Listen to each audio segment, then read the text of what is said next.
How's it going, everyone?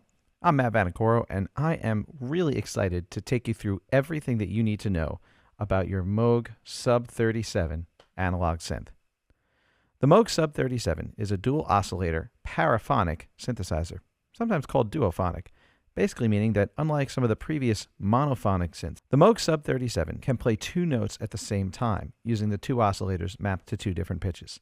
This opens up a whole world of sonic possibilities and harmonics and harmonies that you can create in pads and things that you couldn't do in this typical line that Moog made before. You could still use the second oscillator to modify the first as you could in previous ones and get all of the classic Moog leads that you got before, but now there's just a lot more control at your fingertips.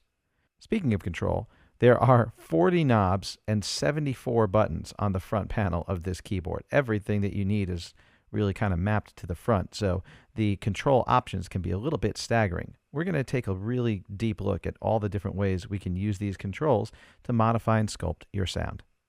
We'll start with the basics, turning the keyboard on, getting it configured and set up the way you like.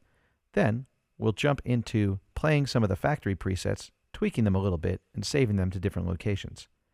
After you're comfortable with that, we're going to jump into creating a sound from scratch using the default template, and then learning how the sound goes from one end of the keyboard to the other, and how you can manipulate the sound using filters and modulation.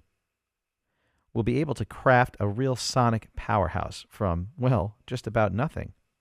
We'll also take a look at the arpeggiator and included step sequencer.